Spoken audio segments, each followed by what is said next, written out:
चलिए सीधी तस्वीरों से आपको जोड़ते हैं। कांग्रेस अध्यक्ष राहुल गांधी पहुंच गए हैं पटना और कुछ ही देर में सुपौल के लिए रवाना होंगे। सुपौल में राहुल गांधी रैली करेंगे। रंजीत रंजन जो कि प्रत्याशी हैं कांग्रेस की तरफ से, उनके पक्ष में सभा होगी। महागठबंधन के कई नेता मौजूद होंगे, जो नहीं होंगे वो तेजस्वी होंगे। तेजस्वी के बारे में खबर यही है कि वो मंच पर नहीं होंगे और कांग्रेस की तरफ से कहा जा रहा है कि कुछ व्यक्तिगत जो कारण हैं उन वजह से वो नहीं आ पा रहे हैं। आरजेडी भी यही कह रही है, लेकिन वहाँ पर मौजूद जो जनता है वो कुछ और ही अर्थ निकाल रही है।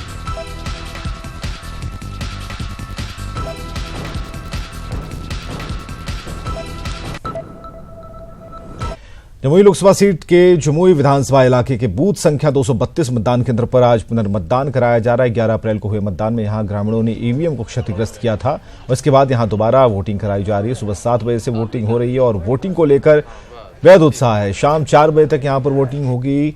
वोटिंग का जायजा लिया केसी कुंदन ने, हमारे सहयोगी ने। हम खड़े हैं खैरा प्रखंड के एक मतदान केंद्र पर जो मतदान संख्या 232 है और वो जमुई विधानसभा क्षेत्र का है।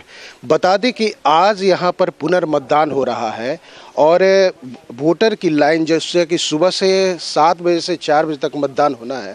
बता दें कि 11 अप्रैल को जो पहले चरण में जमुई लोकसभा सीट के लिए मतदान हुआ था, ये बूथ संख्या 232 पर मतदाताओं ने रोड और पानी को लेकर, विकास को लेकर मतदान का बहिष्कार किया था। हालांकि समझाने बुझाने के बाद बहुत सारे मतदाता वोट दिए थे, लेकिन कुछ देर के बाद कुछ लोगों के द्वारा ईवीएम को क्षतिग्रस्त किया गया था। फिर उसके बाद स्थानीय प्रशासन ने इसकी जानकारी निर्वाचन विभाग को दिया था और जिसके बाद यहाँ पर फिर पुनर्मतदान की बात कही गई थी और आज पुनर्मतदान हो रहा है।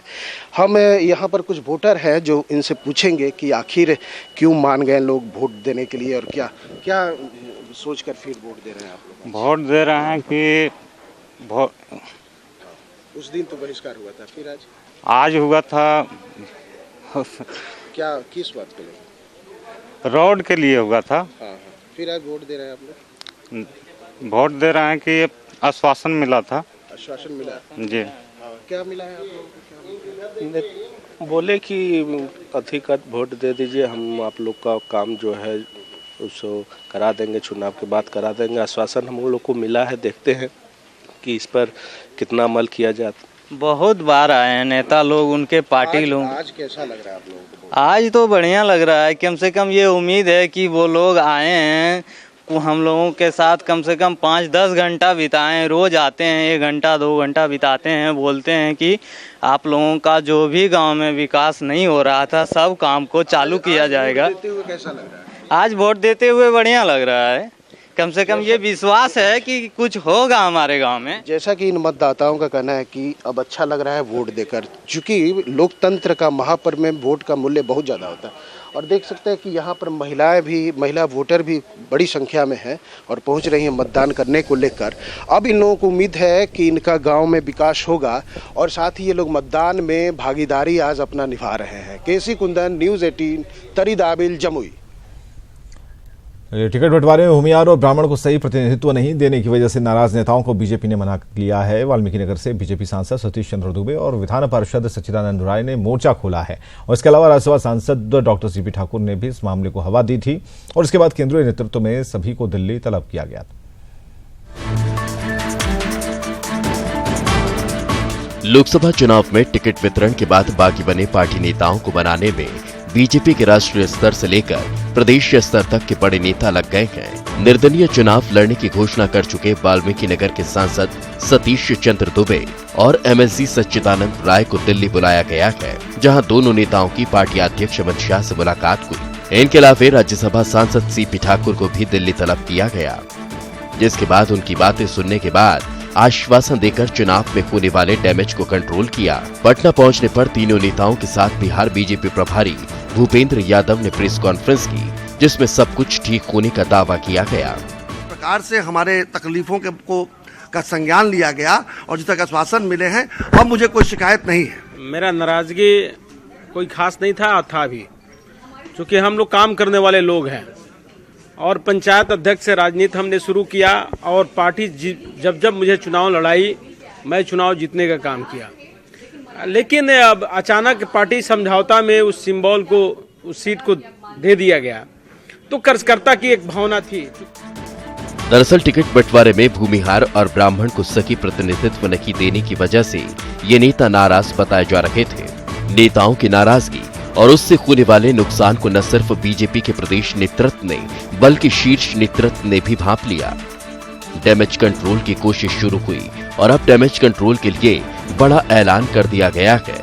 भूमिहार ब्राह्मण समाज को आने वाले दिनों में राज्यसभा और विधान परिषद में सीटें दी जाएंगी ताकि लोकसभा में टिकट की क्षतिपूर्ति को कम किया जा सके।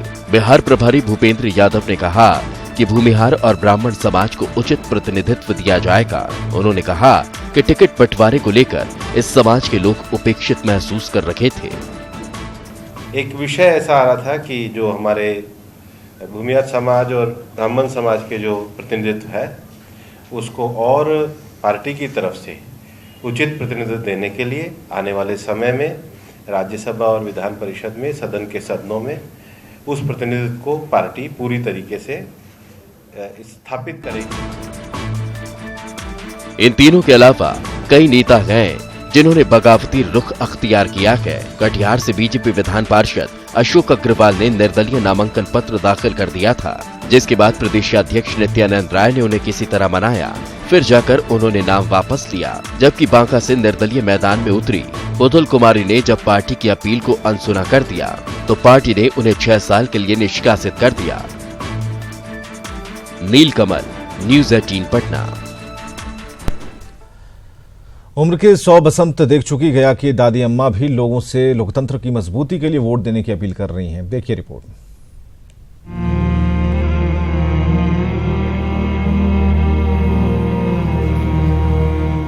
चलने में थरथराते पांव, बोलने में लड़खड़ाते होंठ, ये है गया की गीता देवी। उम्र के शतक के करीब पहुंच चुकी गीता देवी ने पहली बार 1952 में अपने मताधिकार का प्रयोग किया था। गीता देवी अत्रि प्रखंड के चिड़ियावा गांव की रहने वाली हैं, जो जहानाबाद लोकसभा क्षेत्र में पड़ता है। भले ही वो ज्यादा दूर तक पैदल चलने में असमर्थ हैं, लेकिन आज भी चुनाव में वोट करना नहीं भूलती। साथ ही वो लोगों से भी मतदान की अपील कर रही हैं। जहना सजा धोलिए तहना सम वोट दे रहे, बटन दबाइए, बटन दबावा लिए। वोट देना जरूरी है, सब कोई वोट दे है। गीता देवी स्वतंत्रता सेनानी भी हैं और उनकी तमन्ना है कि जब तक उनकी सांस चले तब तक वो मतदान में जरूर हिस्सा लें। ऐसे में उनके घर वाले भी हर चुनाव में उन्हें मतदान केंद्र ले जाकर वोट जरूर डलवाते हैं। इसमें भी मतलब ये पूर्ण रूप में एक्टिव है और लोगों को भी कहते रहती है कि नहीं, जो जब हम इतना बूढ़ी होकर के वोट देवे जा सके तो तुहनियों घर से निकल के जल्दी जाके वोट देती हैं। अभी तो पूरा उत्सुकता रहता है इनके अंतर्गत कि हाँ हमको वोट करना ही है जाकर के। और घर में भी जो घर में जो इनकी जो हमारे बहू वगैरह हुई जो भी है, इन लोगों को सबको कहती है कि नहीं, काम पहले वोट दे के आओ तब काम करना। लोकतंत्र की मजबूती के लिए हर एक वोट जरूरी है।